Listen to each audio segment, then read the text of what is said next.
All right. So we started talking a little bit about Papua New Guinea and Mhm.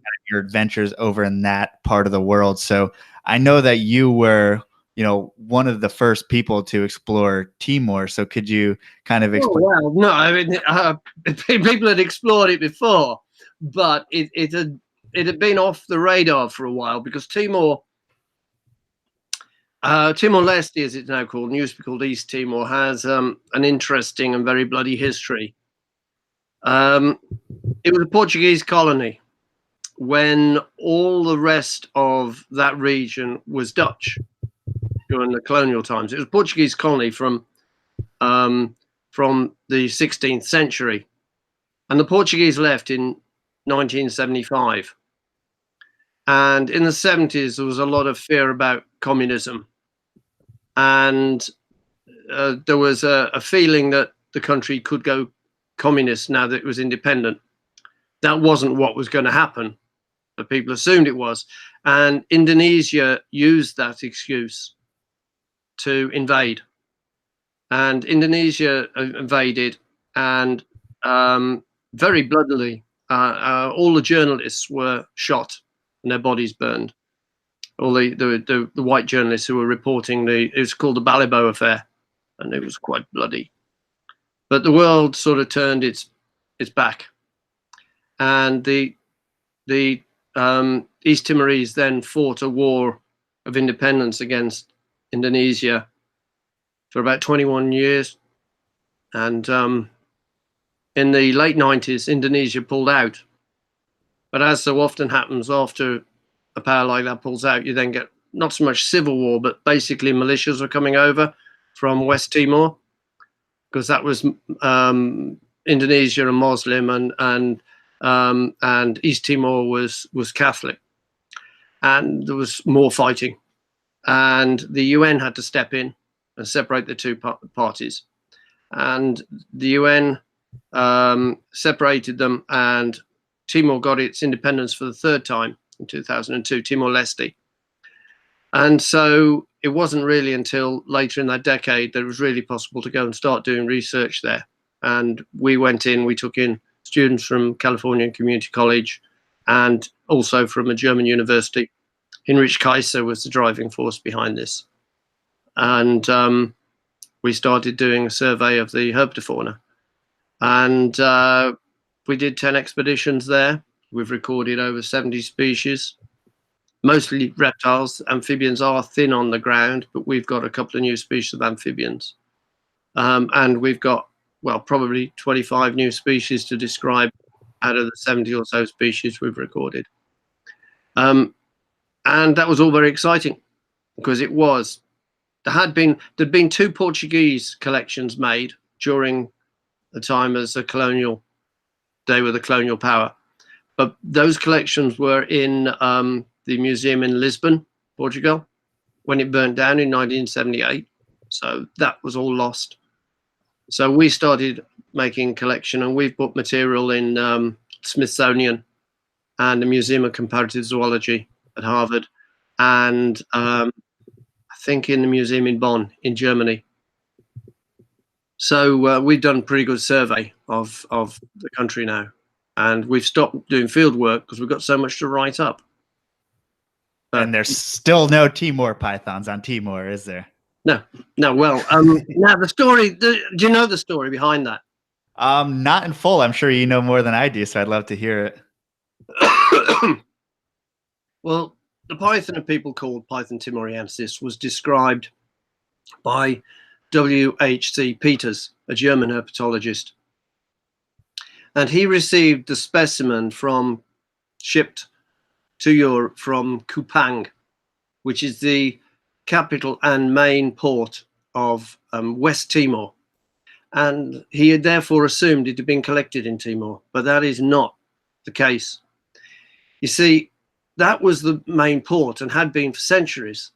And anything from that group of islands, whether from the inner Banda Arc, which is the Komodo Islands, Flores, Lomblum, Solor, Wetar, or the outer Banda Arc, which would be Sumbawa.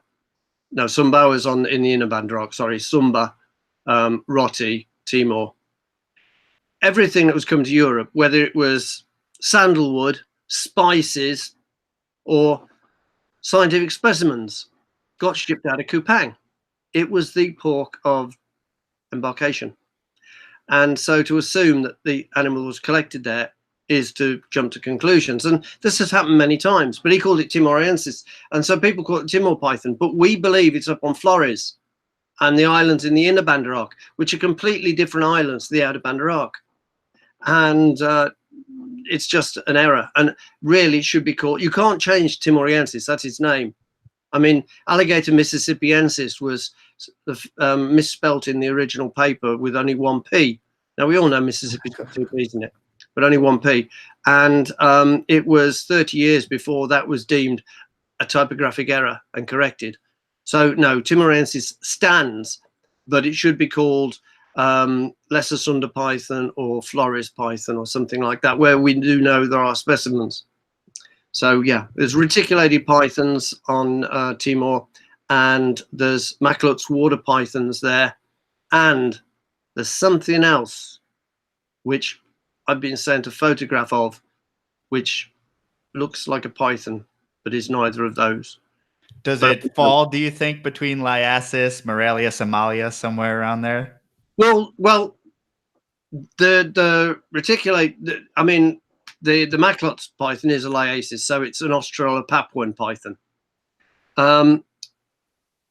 When Leslie Rawlings and Steve Donnellan and their team did the work on the reticulated pythons, their molecular work in 2008, was it? They did a molecular study of the pythons, and they looked at Python bivitatus, Python malurus, Python sebe, etc., and Python reticulatus, Python timoriensis.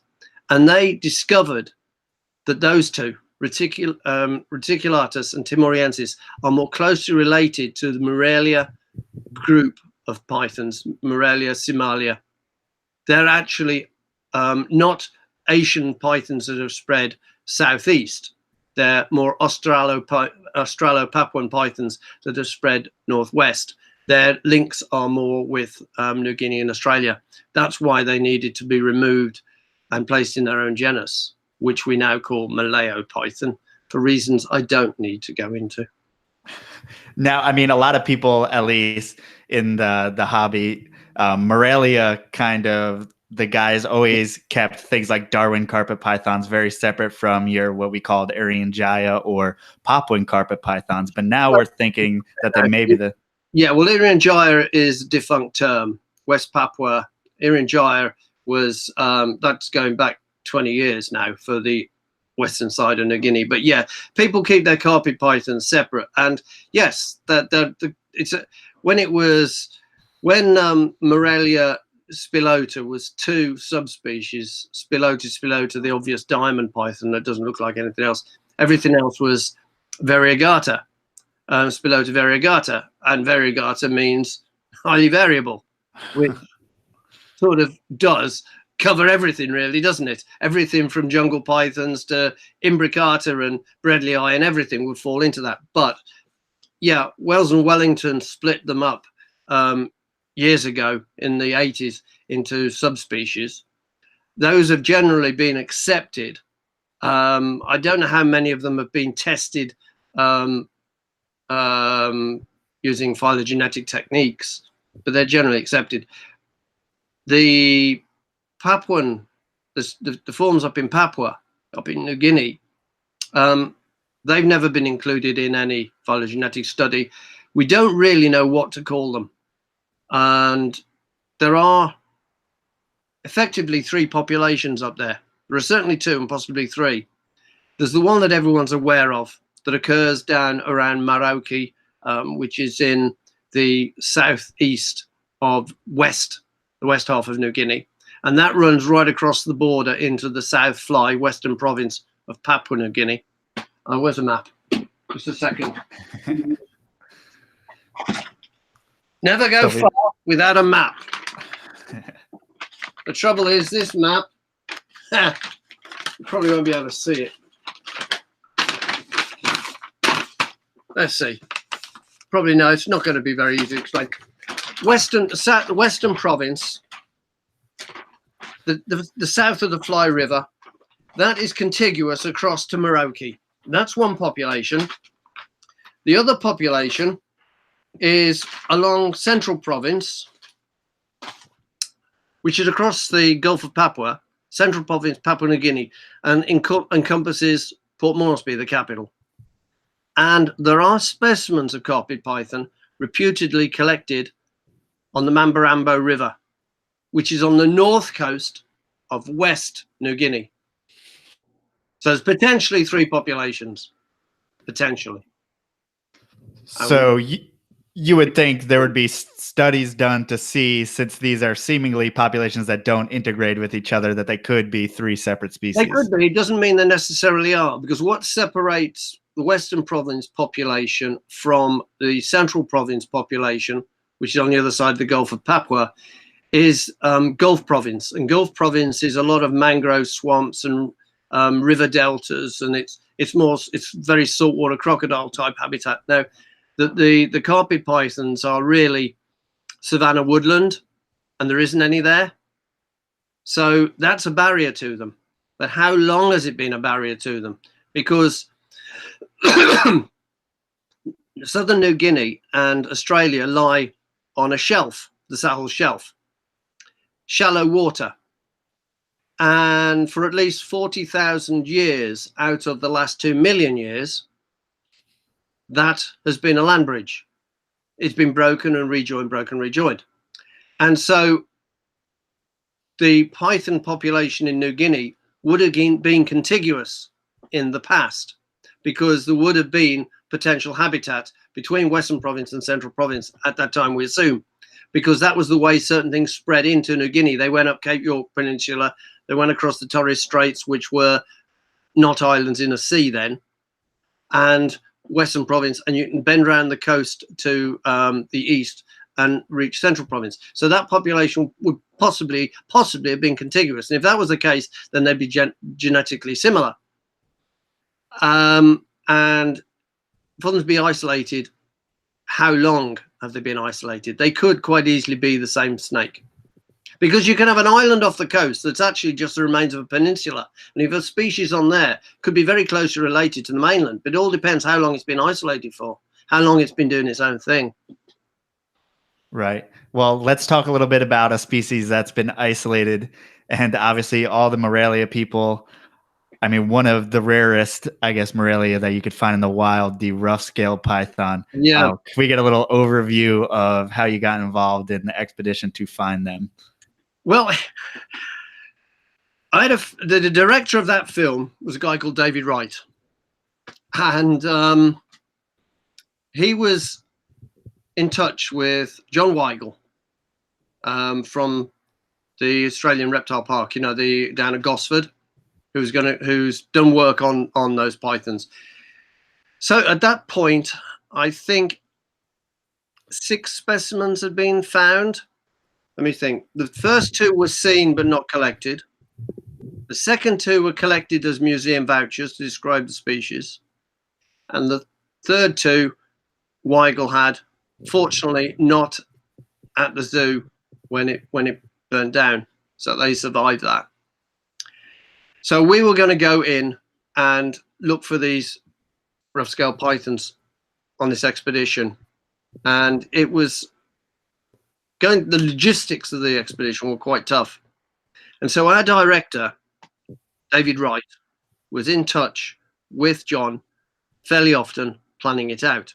And John would tell him so. And then a few hours later, John would get a phone call from David Wright again, asking him the same questions. And John would say, "I've just told you that." He'd say, no, you haven't. "I did when you called earlier." "No, I haven't called you earlier." So John's beginning to think David Wright is a schizo. I think he's got a problem. What John didn't realize at the time was there were 2 film crews coming to film rough-scale pythons, one after the other. And both directors were called David Wright. So therein lies the confusion. But anyway, Right. To get in there was we'd got to get all this equipment and build a camp in there and live in there for about 10 days or more. And so we flew by light aircraft out to the Mitchell Plateau, and I've got a photograph taken out through the window of the aircraft I'm in of the other two aircraft flying with us. You know, it's these small aircraft would drop us off on the Mitchell Plateau, and then we had helicopters to take us and drop us into the Hunter River Valley, and they would take in a couple of people and some supplies, drop them all off on the beach, and then go back and ferry in. And these two helicopters are doing this relay, bringing everybody in, which took pretty much most of the day, and then to set up the camp. And the campsite that we were going to use was one that John called Shangri-La, because it was really a nice camp, except it wasn't anymore. There'd been a massive flood come down and taken everything away, and it was really, the whole habitat had been trashed. So we settled a bit further down the Hunter River Valley, and each day we would walk up the valley until at the very top of the valley there's a waterfall, and then there's a huge great wall. I mean, we're walking up a gorge, and it comes to a dead end. So if you want to get up that, you've got to climb the waterfall, which we did, but you do it from the other end, up and on beyond. And up there is just a moonscape. Just the river runs through pools over a lot of rocks, and it's really great habitat for herps. But we were after rough scale pythons, and they were in the valley. And the first one was the one that was in the film. John Weigel caught it walking. He decided to camp a bit further upstream from us. That, if you can hear that sound, that's fireworks, not gunfire. We don't have people with guns over here. It's certainly going. That'd be a major gunfight if that was in the States. That's just fireworks. He decided that he wanted to camp further up than the rest of us, and we didn't want to move. Now we set up our camp with all the film gear, and he came back into camp with this rough scale python. I told you, Mark O'Shea. He'd found one. He found a female, which was great. We got one for the film, and we were able to talk about it and show it, etc. And we continued searching for another one, and we didn't have any more luck. We had a lot of other species, but no more rough scale pythons. And then as the helicopters are beginning to break down the camp and fly all the gear out and fly out the personnel, I got a call. I could hear somebody shouting my name, and it was a guy called Alf Britton, who was one of our team. He was one of John Weigel's friends, and he's shouting, and I worked out he was halfway up the slope out of the gorge. So I scrambled up there to him, and he was pulling on an olive python that was trying to escape down a hole. And he says the olive python's got a rough scale python. And so we pulled out this olive python, a big Lysis olivaceus, and it had got a male rough scale python in its mouth. It was trying to eat it, which obviously wasn't going to happen. No. Not on your watch, at least. No. So we rescued that snake. And Alf wasn't bothered about the olive. It then plunged back down this hole, but I wanted to catch that as well and photograph it. So I've spent ages with my arms down the hole trying to get this big olive python out. And I could hear the helicopters taking off. And I'm thinking, I hope they know I'm still here. Because Alf and John and a couple of John's other guys were going to walk out. It was going to take them a week. I'd got to go with helicopters. So I'm waiting, and I'm thinking, I hope they realise that they're still. I haven't left yet, So we did get both snakes, but they didn't obviously make it into the film because all the crew and the gear was all stashed and gone. But yeah, we caught 2 rough scale pythons. So pretty cool. So yeah, what do you know? Who happened to get those? As far as like what zoo or whatever? As far as not those individuals, but I mean the population that eventually made it to the hobby today. John Weigel. He had the permit to collect rough scale pythons for captive breeding at Gosford. Yes, John Weigel. I know they're in trade now. Yes, which is a good way of stopping them being smuggled, really, because they've now been captive bred, and so they're out there. But yes, it was. They went to. I mustn't confuse the name of his place with Steve Irwin's. It's well, a lot of people call it Gosford Reptile Park. It's just north of Sydney. They're really Okay, not now sadly burnt down. They've rebuilt it, but it did have a big fire. Now, about these populations in the wild, I have heard that this is kind of an animal that's being drawn to a natural extinction. I mean, is there merit to that? I think some species do go to put my teeth back in. Extinction is a natural process. It is a natural process. If the dinosaurs hadn't gone extinct, the mammals would never have got their opportunity. Man is speeding a lot of species towards extinction. Some of them species that wouldn't be going extinct without man. But extinction is, I mean, it's been estimated that 250,000 extinct animal species have been described from fossils. So that's a large number. I can't really comment on whether the rough scale python's heading for an extinction, because it's in a remote area, and apart from the occasional flood, it's not getting a lot of human impact. And also being on Aboriginal land, you know, some of these areas you can't go. You can't just rock up and walk in. You have to have permission. So that's protects. There are species though that could be going to extinction. Like for instance, the golden lancehead on Ilha Camada Grande off Sao Paulo, the island of Sao Paulo. I filmed in the first season, the most venomous snake in the Americas, Bothrops insularis. Now that small island's got 5,000 of these pit vipers on it. I mean, in just over an hour, I found 16 without even trying. You know, they're everywhere in the forest, there on the ground, in the trees, everywhere. You've got to be careful where you put your hands. It's a dangerous island. But there's three sexes. There's the males, there's the females, and there's the intersex females. And the male, I need an explanation on that. well, they're halfway house, I think. But the males seem to go for the intersex females, and the real females are quite rare, and that can't be good for the species. And so, you know, species that are in reproductive isolation, you can get inbreeding and all sorts of problems that could push them to extinction. So I don't know what the situation. I mean, the island is protected; it's a reserve. Nobody's going to go on there and collect them all up. Mm-hmm. But what their future holds, I don't know. Is there a scientific explanation to that intersex? I'm sure there is, but I've not done the research into that, so I wouldn't like to stick my head out. But yes, I mean, there's plenty of papers being written on Bothrops insularis. The Brazilians have done a great deal of research on it, on them, especially the guys out of Institute of Butantan,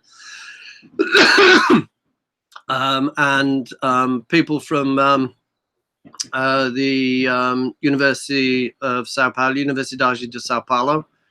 Those guys, they publish quite a lot in Portuguese.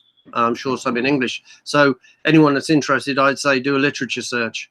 And some of the early papers are in the memoirs of the Institute of Butantan. Papers by people like Alfredo de Amaral, who was like, he's the Holbrook of Brazil. You know, like your famous herpetologist is Holbrook. Every country's got one. Well, Brazil's is Amaral. So obviously there's someone on top of that, but I mean, what is, you seem to have been just an adventure all over the world. I mean, where are some of your favorite places you've been and field research you've done? I love working in Latin America. I haven't been able to do much there in recent years. I have been down to Costa Rica to speak at symposiums and Mexico and so forth, but Latin America, I started out doing a lot in Latin America, but I ended up drifting towards Papua New Guinea. It's always drawn me, and that if somebody said to me, Mark, you can only work in one place for the rest of your life, I would be choosing New Guinea, because there's still so much to do. It's not a great place to go if you're really hooked on vipers, because there aren't any. It's all elapids. You do have your death adders, which are convergent evolution. They're fulfilling the ecological niche of the short, fat, sit and wait ambusher with vertical elliptical pupils that does caudal luring to attract the prey within strike range, all the things we associate with a viper everywhere else in the world. But in Australia and New Guinea, obviously the niche is vacant, so you've got an elapid occupying it. So you've got a death adder, which is a pseudo stand-in viper, if you like. But New Guinea is my favorite place. I still have worked in a lot of other places, and there's places I'd really like to go to. You know, top of my bucket list is Socotra Island. And where is that? Well, first off, I'll tell you what's interesting about it. Mm-hmm. It's the only blind snake. The only snakes there are blind snakes, thread snakes, leptotyphlopids, and the like. There's no big snake. Well, there's no big snake species on that. Hang on, there is. There's a colubrid. There's a colubrid. There's one small colubrid. There is a colubrid, but people talk about they've seen a big cobra there. No, there's no proof of that. But the thing is that all the skinks and the geckos are unique. Most of them are endemic. They're not found anywhere else. There's the dragon tree geckos, which 2 species are only found there. Some of the trees look really strange. They look like they're growing upside down. The whole island is a Marsscape. It's really supposed to be very beautiful. And I got hooked on it years ago when I was asked to review a book on Socotra. Now, it'll be a great place to go, but there are a few issues. Firstly, it's Yemeni. It's owned by the Yemen, which is a country in trauma at the moment. Secondly, it's just off the coast of Somalia, which is famous for its pirates. So if you were going, you'd have to fly in, and you've got to get permission. And at the moment, it might not be the safest place in the world to go, but it's a fascinating island. I like islands. Now, I mean, just because you get permission by the government to go in somewhere, I mean, does that grant you any protection as a researcher? Well, I was invited to go several years ago, actually, in company with 3 elderly French entomologists who didn't speak English in a small car. I decided not to take that opportunity. I thought that might be communication problems and small car, hot place, entomologists. I decided not to. No, yeah. We'll have to wait and see what happens down there in that part of the world, because it wouldn't be a safe place. I have heard that the UAE have actually annexed it and taken it over because of what's going on in the Yemen, because as you're probably aware, there's a coalition which is to some degree backed by the US and Britain, but it's mostly Saudi Arabia and the UAE, and they're backing the Yemeni government, while the Houthi rebels are being backed by Iran. And so there's a real boiling pot there. And I think if you turn up and say, I want to go and look for a few geckos, if you don't mind, I don't think that'd be very high on people's priorities. That's totally understandable. Do you have anything that you have kind of in the short future that you have planned? My colleague I'm now professor of herpetology at the University of Wolverhampton. I've been teaching there for about 5 years on the animal behaviour and wildlife conservation course, and I was offered this professorship, which I took. And we've been joined by Simon Maddock, who's a conservation geneticist, and I've known Simon a long time. He's a good very good herpetologist. He works in Ecuador, the Seychelles, and Papua New Guinea, and we talk the same language. And he's got a grant to do some work on sea snakes off the north coast of New Guinea, which I'd very much hope to be involved with, because I thoroughly enjoyed doing sea snake work when we were filming off Queensland and off Ashmore Reef, diving for sea snakes there. And the point is that the sea snakes in southern New Guinea are pretty much the same as the ones in Australia, and have been relatively well surveyed. but the north coast has been looked at far less. The Russians were there in the 70s and 80s, and that's basically their trawler boats and things like that, and they would be getting sea snakes as a bycatch. And so the Russian herpetologist Charin described a few species from the Pacific at that time. But other than that, there's not a lot of work being done there. So that would be really exciting. Sea snake, you know, a journalist once said to me, yeah, Mark, snakes, yeah, that's all well, but, you know, you've seen one, you've seen them all, haven't you? And that's the statement of somebody who's never seen a snake. I mean, I could hear people laughing at that statement. Such an ignorant statement. But the odd thing is, if you say to snake aficionados, sea snakes, they go, oh, yeah, but they're all the same, aren't they? You have got the same degree of diversity in a sea snake assemblage as you have in a rainforest snake assemblage. You have got the species that live on the bottom. You've got the species that live in the midwater and the species that live at the surface. You've got the species that live in crystal clear coral waters. You've got the species that live in mangrove swamps and estuaries where you couldn't see your hand in front of your face. It's so turbid. You've got the snakes that are really docile and you can pick them up. You've got the snakes that will bite you if you look at them. You've got the snakes that are really highly venomous, amongst the most venomous snakes in the world. You've got the snakes, the sea snakes that feed on fish eggs, and there's 5 species that do that from 2 different genera. Their fangs are shrinking, their venom glands are shrinking, and if you'd like to come back in 100,000 years, they'll probably be non-venomous, because nature, if you don't use it, you'll lose it.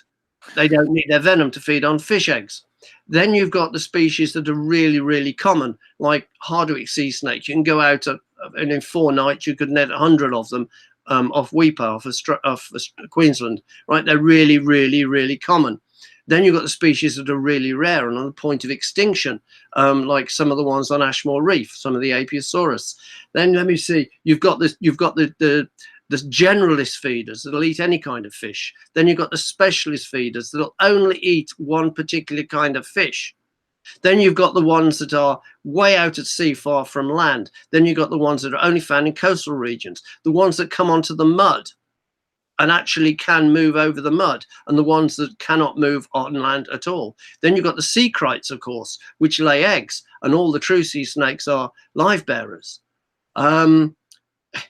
The big ones and the little tiny ones and the ones that grow to over 2 meters. You know, I mean, is that enough diversity for you? I mean, the reason people don't know so much about sea snakes is because we don't move in that medium. We walk around on land, we breathe air, we find snakes in the forest and in the hills and on islands and in the grasslands. But once we enter the ocean, we're out of our domain, and that's where they live. And serious people working on sea snakes around the world, a couple of dozen at most.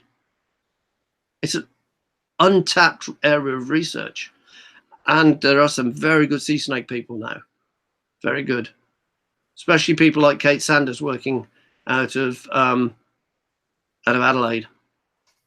So I'm hoping to do some more sea snake work. Yeah, that sounds awesome. Is it much like, I mean, I've heard all the time that we spend our time trying to go to Mars when we don't even know what's at the bottom of the ocean. I mean, do you think that there's sea snakes out there that we haven't even discovered yet? Yeah, of course. Those are species described only a few years ago from the Gulf of Carpentaria, which is that big bite out of Australia between the top end and Cape York Peninsula. Yes, there's new species out there. There's always new species out there. And have they all been found to be venomous? That one actually is one of the, well, basically what they've done is split Apiosaurus edui into 2 species, because the one they found that but they did describe the one after the boat captain. Oh God, what's his? I know the boat captain. I've been on his boat, and I shouldn't have forgotten that. He's had a species named after him. That's a Hydrophis. That's a venomous one. But the Mosaicus is one of these fish egg eaters. Very cool. So he doesn't need his venom because there's a resource there. Fish egg. Now we have the North Wales Zoo in our chat here, and they said, any chance you could talk about discovering the red-eyed crocodile skink? The red-eye, I didn't discover it. Okay, yeah, I was about to say I didn't read of that, but No, I didn't discover that. That's a Triplanotus. They are tremendous. They're the most amazing skinks. I mean, if you look at them, they don't look like a skink. They look like a little dinosaur. They've got a huge cask-like head, which is really quite hard and got ridges on it. And they've got war paint around their eyes. They've got orange war paint around their eyes, and then they've got a red ring around the eye, yellow ring around the iris, and then the body down the back. They have like 4 rows of raised keels, which is why they get called crocodile skinks. And the head ends almost like a beak. I think they feed primarily on termites. And if you pick one up, the first thing it'll do is squeal. Now they're only that big, and when it squeals, really quite loud. And if you turn it over, they have palmar and plantar glands. That's on the hands and feet. We don't know what they're for. And on the abdomen, there's a really big gland covered by about 6 big scales. And they're much larger in the males than in the females, but both have them. What is this? Is this some form of scent marking? I don't know. What is this gland for? We don't know. And they only lay a single egg. The female breeds once a year and she lays an egg. And the egg is like a tenth of her body weight. It's a big old long egg and it's striated. And, you know, they're the most amazing lizards.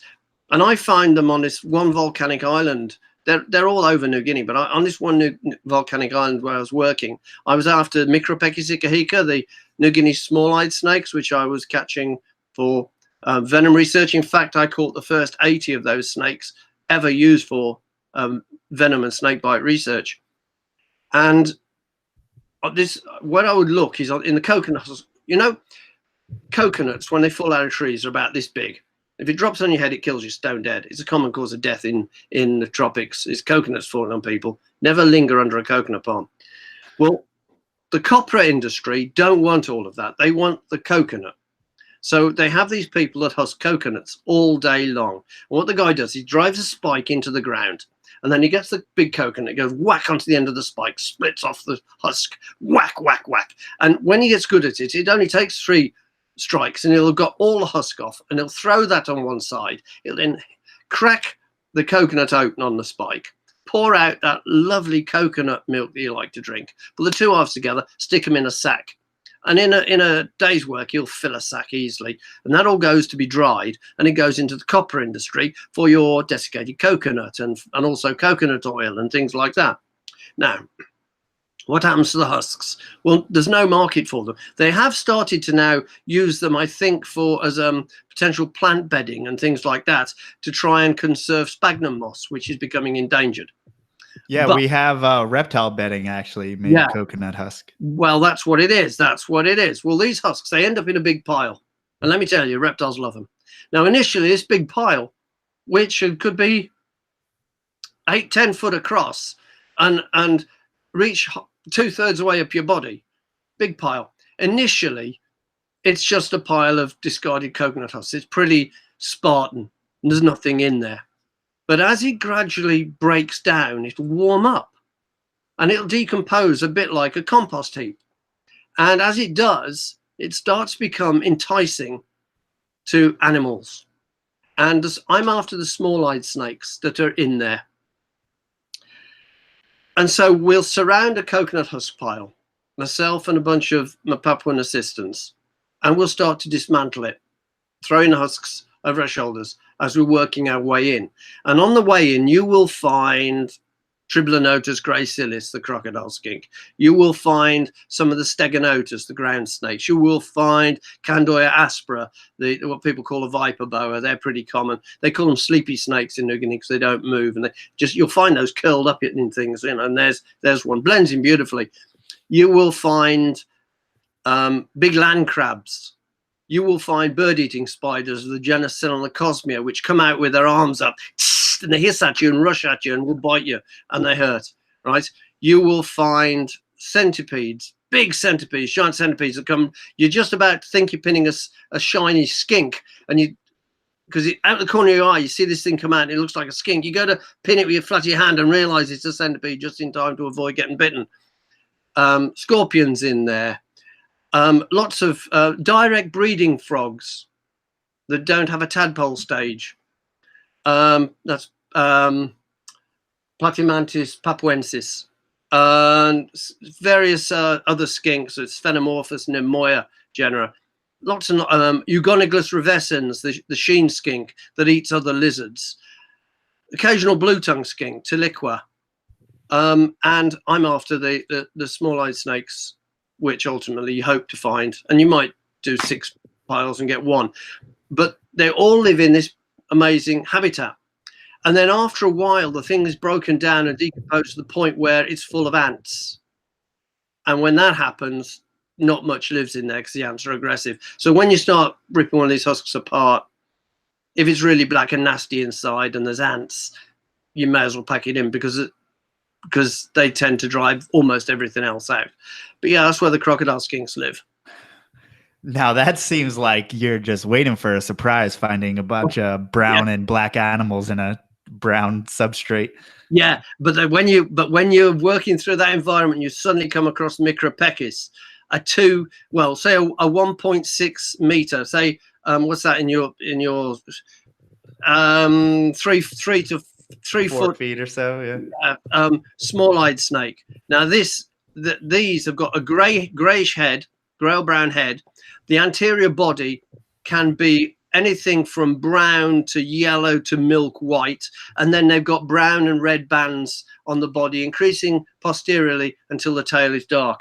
And when you uncover one of those, you just break into the surface of the earth or something, and there you see these white snakes coils. The people call them white snakes, and they kill people, and there's no specific anti-venom, so that's why we're after them. Really? Is it in a lapid? Yeah, it's a New Guinea endemic. They're not found. They're not related to what people call small-eyed snakes in Australia. Micropechis kahika. And is that an area that is populated and they pose a threat to? I mean, who lives there, and is it often coconut plantations, the plantation workers, and now the oil palm plantations? We've switched to working in oil palm plantations. We catch them there as well. But we've got one oil palm plantation we're working in, where in 1 week we saw 46 taipan and caught 10. Wow. Now, so snakes you see out all that often, right? A taipan you have to work to find. You have to walk the miles, and they're gone. I mean, you know how dangerous they are. I don't need to tell you about that, Papuan taipan. This oil palm plantation, they were established in there, and they were doing remarkably well. It's around all the oil palms. They bought all the dead fronds as a windbreak, and also they decompose and put nutrients back into the soil. And these are great places for venomous snakes to live. And there's plenty of bandicoots and rats in there, so they've got a home to live in, plenty of prey. They come out, they bask, they go back in. If you're walking along and you see a taipan and you don't get to it before it disappears, you walk a bit further, you'll see another one. I mean, we would be out there at 6 o'clock in the morning when the taipan were coming out to bask. And as I said, it was probably 5 or 6 days. We saw 46 and we got 10 of them. Wow. So this seems to be a haven for some snakes, but do these plantations pose a threat to? Here's my theory. It's nature's payback, right? Think about man-made monocultures: coffee, tea, rubber, rice, oil palm, coconut, whatever one you want, right? Different parts of the world. These man-made monocultures are put into the area, and one of the first things that happens is species diversity declines because a lot of things cannot do well in there. The pests do well, rats and things like that. Their numbers will increase because there's plenty to eat. And what feeds on those? Well, venomous snakes. So you invariably get a much larger population of venomous snakes in these man-made microhabitats. than, well, not the man-made macro habitats, I should say, man-made macro habitats, these monocultures that man's created, a higher incidence of venomous snakes of a particular species than you would find in a neighboring piece of pristine habitat. And they're doing really well, and they're reproducing well, and they're eating a lot, and they're biting people. But unfortunately, they're biting some of the poorest people, people who do not have the means to go to hospital. And this is a big issue. I mean, if it's nature's payback, maybe they should be biting the plantation owners, not the plantation workers. But yeah, and sometimes it's a non-venomous snake.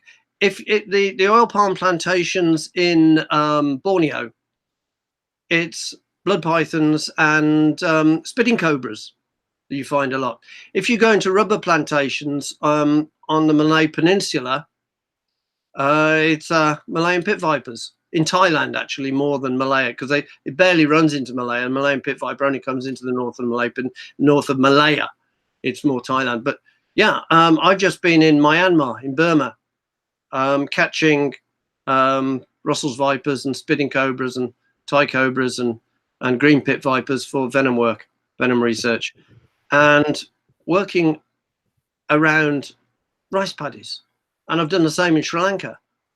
And you can turn up a lot more venomous snakes than you would if you went into a similar sized area of pristine habitat. Wow. So what are these workers, I mean, education level with the animals that they're encountering, since they're encountering them more often? They're poor people who are desperate for work. But do they have any education of what they're looking at, what animals they can encounter? No, when it comes to a snake, they kill it on sight, because regardless, one of the things that we're trying to promote in some of these plantations is stop killing pythons. If you stop killing pythons, they will eat the rats that are actually infesting the plantation in the first place. But you can understand a person who really is just frightened of snakes, probably knows somebody who's died of a snake bite, not really wanting to take the risk. And they kill them. I mean, I've done so many lectures in Papua New Guinea to plantation workers about onto them, and to the, well, not more to their line managers than to the workers, to stop killing pythons. But you can take this story down to Brazil if you want to. Manaus. Have you heard of leishmaniasis? No. It's a tropical disease. It's Leishmania donovani. It's a really nasty. It'll eat your face away. It's a really nasty parasitic disease, and it's vectored by a fly bite. And that's how, rather the same way you get malaria from mosquito bites, and you get dengue from mosquito bites, and you get sleeping sickness from tsetse flies and so forth. So it's vectored by a fly bite. I think it's a sand fly, phlebotomous, I think it is, if I remember correctly. Anyway, this disease has a zoonoses. Now, a disease with a zoonoses, that means it occurs in another species, and that species is the possums of South America. And so that basically means you could eradicate leishmaniasis in the human population, but it'll come back because the flies that are biting us are also biting the possums and picking it up and transferring it, roughly. Now, the possums around Manaus, when I was last in Manaus, and it is some years ago, they might have cleared it all up now, but I was there in the 80s and the 90s. There's a lot of creeks that are just full of rubbish. And the possums are in there doing what possums do, having a whale of a time. And they're all carrying leishmaniasis. And the flies are biting them and biting the people, and people are getting leishmaniasis. So how do you deal with this? Well, one of the things that you could do is leave the boa constrictors alone, because they're killing the possums and eating them. So they had campaigns about don't kill boas, they're your friends. They're eating the possums that are giving you leishmaniasis. Did it have any effect? Of course not. People still kill boas. You know, rural people invariably see snakes as enemies and kill them on sight. And you might explain to them afterwards, but at the time when they see a snake, they reach for a shovel. They don't think about it. Right. And I mean, you even know really educated people. I mean, it still happens in the States. I'm sure it Yeah. still happens in the UK, all over that. You know, people just have this innate fear of And snakes. they think they're doing God's work because Christianity and Judaism give snakes a bad rep. Other religions don't, but you know, Christianity hasn't done snakes any favors. So That's for sure. I mean, the whole thing, when I did the film with a lovely guy, Dewey Chafin, and the other snake handlers down in West Virginia, you know, the Church of Jesus Christ, where they're handling rattlesnakes and so forth. The whole point of that is you're taking up serpents. Serpent is seen as a evil. Dewey didn't see them as evil. He likes snakes, but you know, the whole basis of that is you're defeating Satan by handling, you know. So snakes get a pretty poor rep. I don't think there's anything gets such a bad rep as snakes. And I think it's so weird how it's been caught up in things like religion, especially with, I mean, you see in some of your African countries, you know, people get bit by venomous snakes and then they have, you know, their witch doctor, their shaman kind of treat it. Well, I've been doing a lot of lectures over here recently because we're trying to raise awareness about snake bite, because you know how many people die of snake bites each year? No. Well, the figures have gone up. It's reckoned to be now close to 138,000. Wow. Right.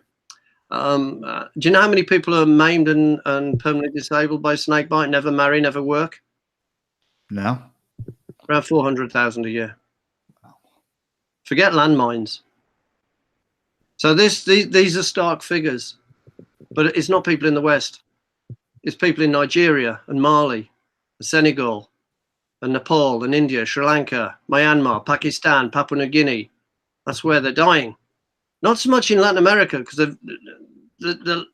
in Central and South America, people do die, probably 5,000 deaths a year. But there's antivenom, so many good antivenoms available. The Costa Ricans, Instituto Clodomiro Picado, are now producing antivenoms for Sri Lanka and Papua New Guinea and Africa.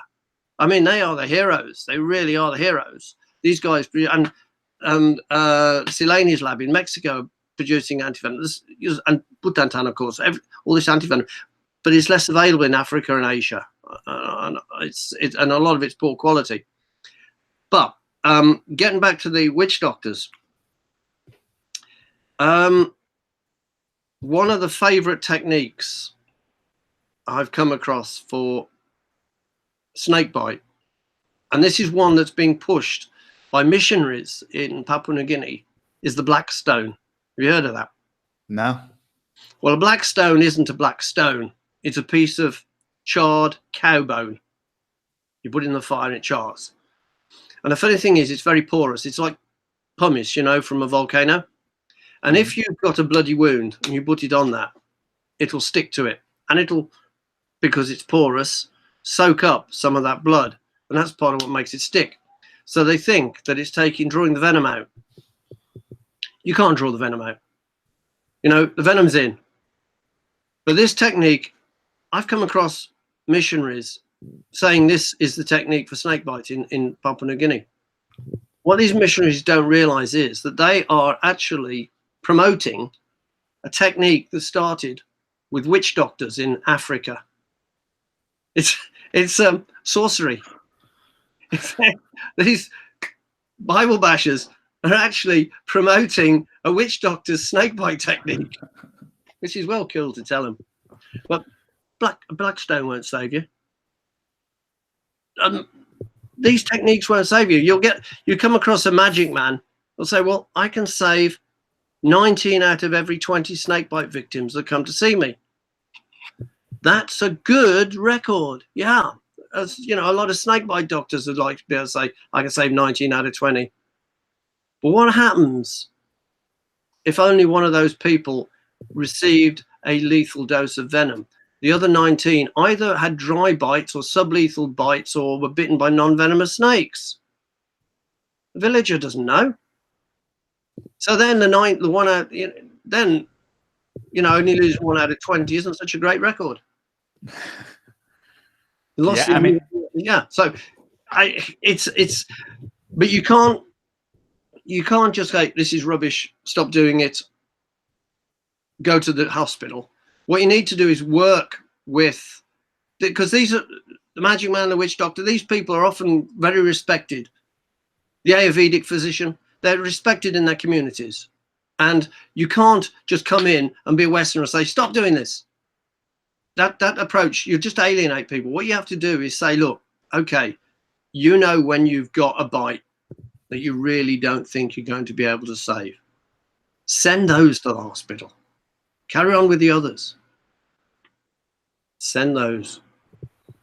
So how do you, I mean, work to preserve someone's culture when, you know, you're asking them? Because obviously they probably have a mistrust in, I mean, Western medicine, right? Well, it's got to be said that colonialism, although, you know, colonialism, you know, is responsible for some terrible, terrible crimes. So for people to be suspicious of the West is not unreasonable. One of the things I think has an effect here is that a lot of rural people in developing countries accept the finality of a snake bite. Like if you get a cancer diagnosis, you sort of think, I'm going to die.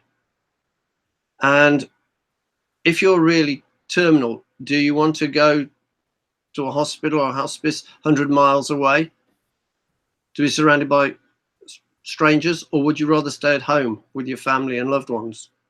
And I think that's the mindset potentially of villagers with a snake bite, that they accept they might not be going to die, but they seem to have this acceptance that they are. And given the choice of going to a hospital, which could be very expensive to get to, their family won't be able to come and visit them. It's far too far away. They've got to bring the crops in this, or shall they stay at home? And you can see that mindset. So it's not just a lack of faith in Western medicine. It's also the fact that it is a bit alien, and you know, it's not like them be treated at home. So I can understand that. And now, are there people kind of combating this as well as, you know, giving them resources? Yes, there are, and not me. I'm not giving them. It's not. It's my colleagues who work with the WHO, and I know some great doctors in Papua New Guinea, Papuan doctors, and what they do. Well, the first important thing is stopping the person dying there and then, and not doing something silly.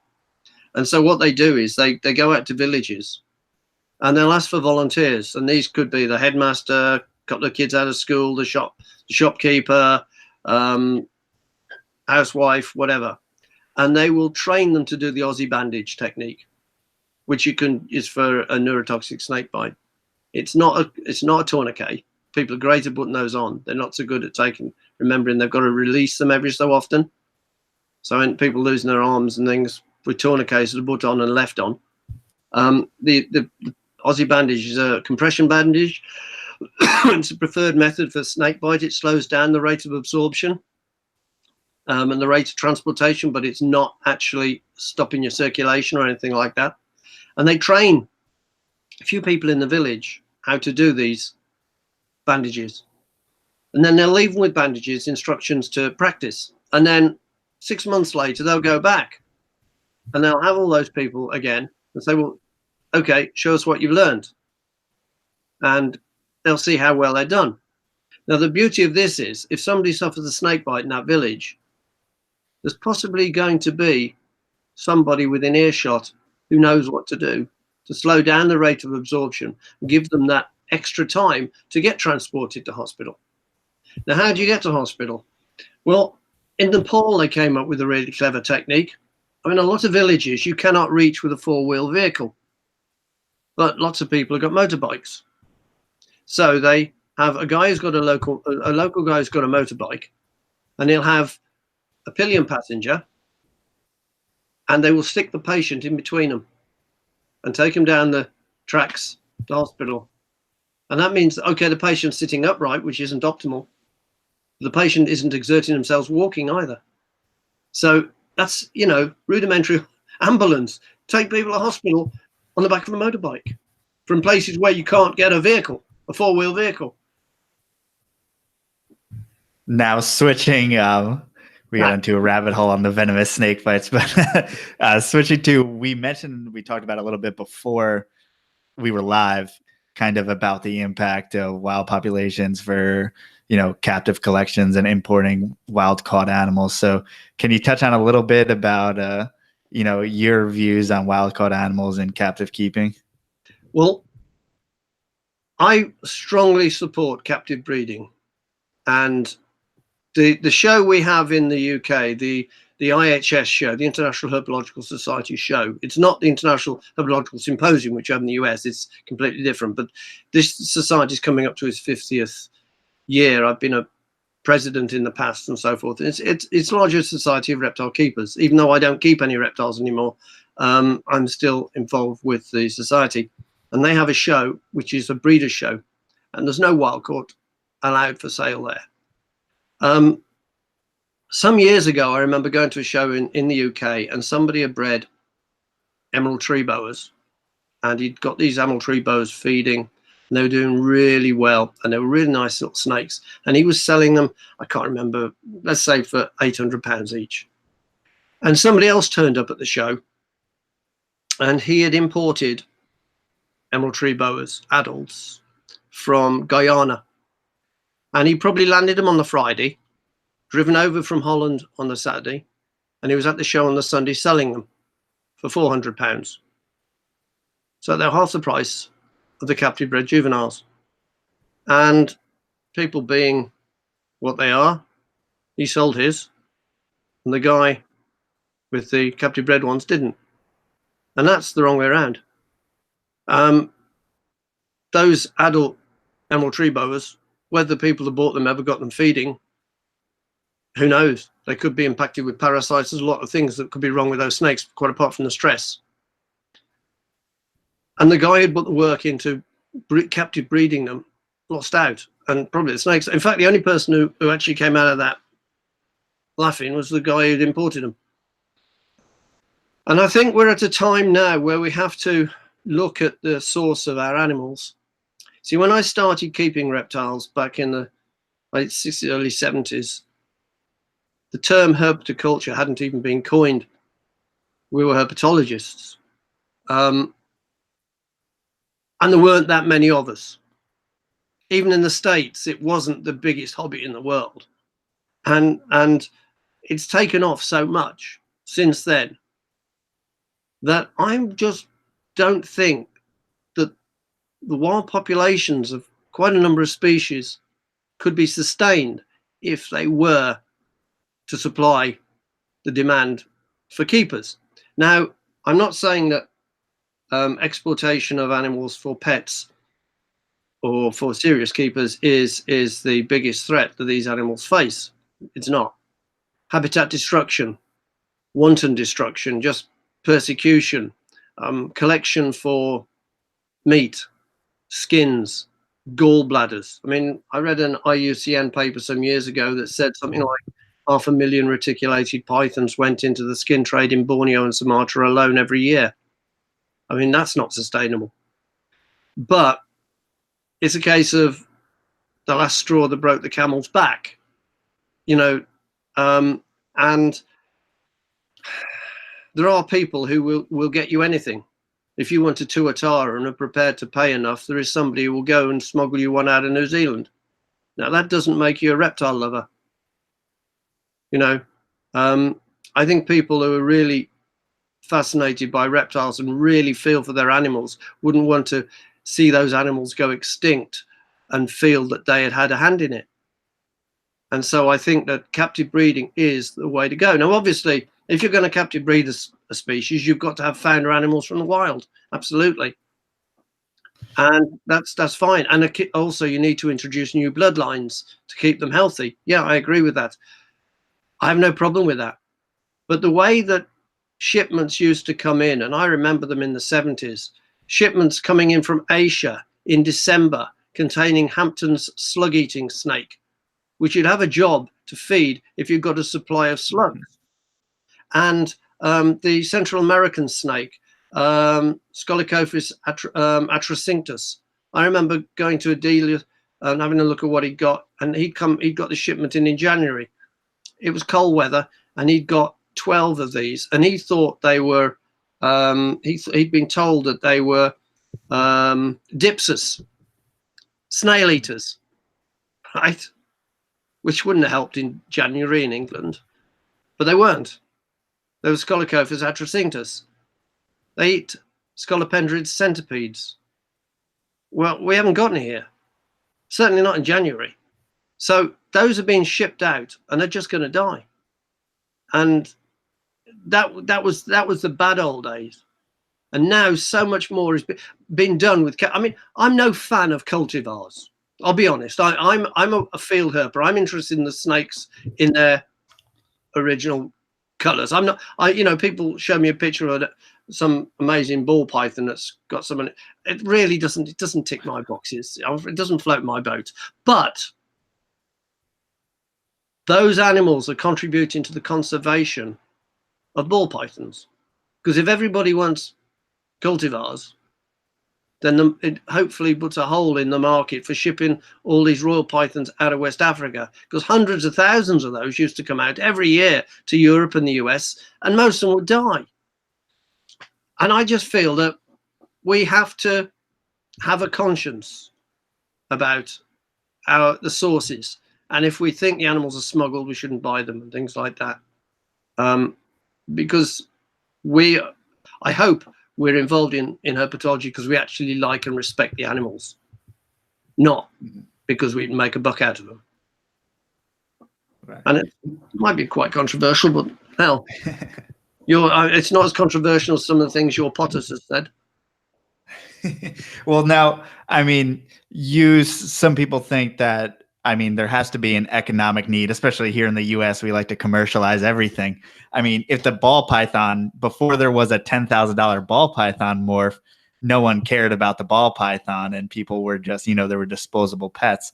Yeah. So, I mean, do you think that that is somewhat of a positive result? I mean, having the economic value in the animal? Look, these guys that are breeding all these fancy morphs, apart from the, I mean, there's the IHS show over here has just banned some ball python morphs and some leopard gecko morphs, and these are ones with genes that are lethal, and they've been banned from the show, and that's a good move, because we shouldn't be breeding animals that we know are going to die.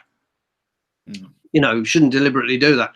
But these people who are breeding the albino boas and albino retics and all of that, good, okay, because there are people who want those. A large proportion of the market want those. I don't. If I was keeping snakes again, I wouldn't have any albinos, because I'm a field herper. But that is conservation, because it's supply and demand, and those animals are being supplied from captive bred. They're not coming from the wild, and it's taking the pressure off some of the wild populations. And so, you know, hats off. Absolutely. Now, do you see, I mean, your Papua New Guinea, you know, all those animals that you love so much are often ones that are taken advantage of and wild collected. I mean, do you see in the country, I mean, collectors, or do you see that country closing off, you know, trade in any time? Papua New Guinea doesn't actually allow the export of its wildlife to the pet trade. The pet trade, I mean, that's the term that's used. I'm not saying keeping reptiles they're always pets. Some people, you know, serious herpetologist is not a pet keeper, but what they call the pet trade. Papua New Guinea doesn't permit that, actually. So, but I mean, Indonesia ships them out, though. Yeah, but here's an interesting one for you. Botrachilus boa, Bismarck ring python, right? Mm-hmm. That's found in New Britain and New Ireland and Duke of York Island. They are all within Papua New Guinea. There's none of those islands are Indonesian. So how they got into the trade legally is a big question mark. But yeah, Indonesia, yeah, there's a lot of stuff comes out of there. And some of the people that are shipping stuff out of there are only interested in the filthy lucre. They're interested in money they can make from it. They'll sell the unkeepable to you if you'll pay the money. And those aren't reptile enthusiasts, as far as I'm concerned. You know, the fact that if you read some of the books about the smuggling trade, the fact that the reptile trade used to be quite closely linked to the drugs trade. They're the same blokes, you know. So yeah, it hopefully cleaned up its act. Yeah, yeah, and it's hard because I mean, once you become privy to it, you see glimpses of this kind of old school mentality that is so far, I mean, you hope has been eliminated, but it just hasn't been completely. But, you know, good breeders are trying to educate, you know, it's the new people coming in who don't know any better. You know, they just see an animal for cheap and they take it. Yeah, yeah. What they say, I mean, the only things that are in life that are free are yeah, the good things are your health and the love of a good partner. Anything else that's free has got to catch in it somewhere. They're not cheap or free because they're feeling altruistic. That's because they're either sick or you can't keep them. Yes, I mean, this is where herpers have to police herpers. And we have the Dangerous Wild Animals Act in this country, where you have to have a license for venomous snakes and a bunch of other things as well. And there are people that don't have licenses and are keeping stuff illegally. But they're endangering all the people that are keeping things legally, because when they get caught out and the government thinks, well, we better tighten up on this. And in the end, you end up with an outright ban. So the hobby has to police itself. And if they think somebody's up to no good, it's better that this is explained to them by other enthusiasts than heavy-handed legislation is brought into play. Absolutely. Now, I mean, at least our audience through the podcast is mostly like 16-year-olds to 35-year-olds who typically keep these animal activity and just like everyday reptile lovers. But I mean, what can just the everyday reptile lover do for conservation as a whole? I think anybody who keeps reptiles and is true, it keeps them for the right reasons, because they're interested in them, not because it's a status symbol or they can wear it down to the pub or something like that. If they keep them for the right reasons, then they can do a lot for snakes, and for other reptiles as well, although snakes are the ones that tend to get the worst rap, because they can educate their friends and their peers and their parents and sort of try and wave the flag for reptiles and go and take the snake into school with the permission of the teachers, of course, and do an impromptu talk and get people to meet it and things like that.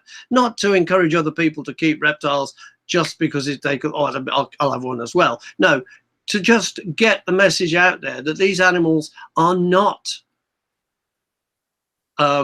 evil. They're not out to get you. Snakes, every snake doesn't wake up in the morning thinking, I haven't bitten anyone for 3 days, I really got to try harder. You know, you find yourself forever dealing with people telling them that. How many times have you told people that snakes aren't slimy? Right. How many times have you told people that they do not hypnotize you? How many times you told people that it's not going to sting you with its tongue? There's an endless flow of people that don't know this. And everybody who keeps reptiles can get this message over. And how else can people help? Be a bit more aware of the source where you obtain your snakes. No car parks off the interstate, dodgy deals. You're not doing a drug deal. Buy legitimate snakes from people who are legitimately allowed to sell them. Do captive breeding. Join the societies. Think about education. You know, we have a thing in this country called the 11 plus. You do it when you're about 11. And if you pass it, you go to a comprehensive school or a grammar school. And if you don't, you went to a secondary modern. This isn't now, this is when I was 11, right? So we're going back in the 60s. I went to what was known as a secondary modern, which was basically everybody who wasn't intellectually challenged. And the idea was that we'd end up working in factories. And I just developed late. You know, my schooling improved from there on in. And I ended up talking my way into university to do a degree. And I did that, and that was back in the 80s. And now I'm back teaching other students, and I've got a professorship, and I've got an honorary doctor of sciences, and all the rest of it. And I started, people say, well, I missed school. I went back into education as a mature student, relatively late in life. And if you're interested, you can do that. And the world's your oyster. You could achieve amazing things. You get involved in field work, find out where they're doing conservation work to save wetland areas in your neighborhood. Join the local herp society. Okay, join the big national ones like SSAR and Herp League and ASIH. Yes, great. But join the local one where you can actually go out and do some field time, learning from people and doing some conservation, actual hands-on conservation. Don't just think of herpetology as keeping a snake at home, because it's a much, much larger subject than that. And read a lot. Ask questions. We're now, here to learn. What are some good resources for younger people kind of looking to get into herpetology to begin with, to educate themselves? I think those, it really depends what age. If you're still at school, do well at school, because when you work hard at school, you're not doing it for your parents or your teachers. You're doing it so that you have got a better hand of cards to play, to get to do the job that you want to do in life. If you've already left school, think about doing vocational studies in the evenings. Try and pick up the qualifications that might get you into college. Now, I don't know the American school system. I went through the British school system. So I can't really give a lot of advice about which schools and colleges you should go to, but it's worth finding out which ones have got herpetologists. For instance, community colleges. You've got a lot of those in the US. Larry David Wilson, who did all the work in Central America in Honduras, he lectured at Miami-Dade Community College for years and years and years. To have been one of his students would really expand your knowledge. And the Victor Valley Community College in California, that's where Heinrich Keisler is. And they're the students we've been taking out and teaching field techniques in Timor from 2009 to 2014. And some of them have gone on and gone to university. So it's, you know, you can expand your knowledge. I think that is really important for people to hear, because community colleges over here are generally frowned upon and seen as people who couldn't get into other colleges, and you don't think that there's actual opportunities there. Well, so it's like 3 weeks doing herp field work with us in Timor, learning the techniques, learning how you do fix museum specimens, learning how to identify things, doing dichotomous keys, all of that. That all came out of the students of Victor Valley.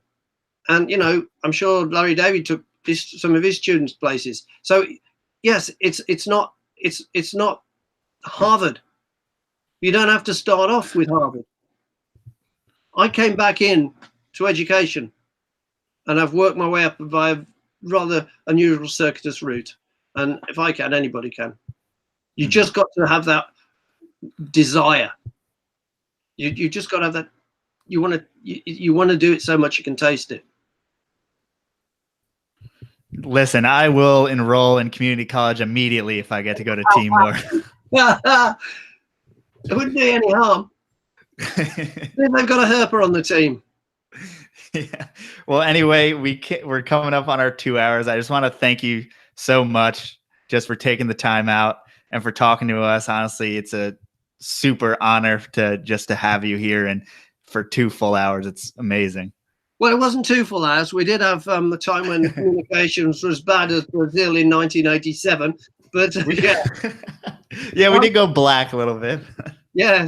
Well, yes, we did lose those comms. I was gonna attach the car battery to a shortwave radio and ring you up, call you up that way. Well, I'm glad we got to figure it out. Now, is there anywhere that people can contact you, or anything that you implore people to check out that you're Well, working I'm on? obviously on Facebook, but I've got like less than 100 places left, and I've got over 1,000 people. I keep getting sent requests, and I do keep some free for people who I'm my students and people like that.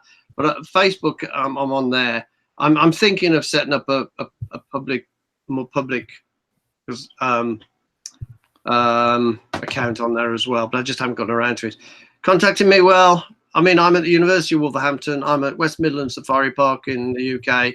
And I've got my agent and so forth. They're David Foster Management. But people can email me, or you can put them in touch with me if they've got some questions. I'm one of the best things about being me is being able to get and inspire other people to do some herpetology. And I get a lot of people come and say, I was inspired to study biology. I was inspired to do this. I was inspired because I watched your films, because I read your books. And that, for me, that's a good legacy to leave behind, isn't it? Yeah, that's amazing. And honestly, when I first reached out, did I ever expect you to be so gracious and just say yes pretty much immediately without knowing me? Like, no. I don't know why people are surprised. I'm not, I'm an ordinary bloke. I go down the pub with my friends, It's from where I'm sitting, okay, I've achieved quite a lot, and a lot of what I've done people have liked. Okay, I'm fortunate in that. I had a great TV series people enjoyed. Yeah, I enjoyed it as well, and I'm fortunate enough to write some books and do. But I haven't got airs and graces. I don't live in an ivory tower, because that would be wrong. CITES Appendix 1. Oh, that's awesome. On our end, portcitypythons.com, you can check us out. We have shirts available, and I really hope you guys enjoyed this one. I had an amazing time, and once again, thanks again to you, Mark O'Shea, for coming on. Thank you for asking me. Of course.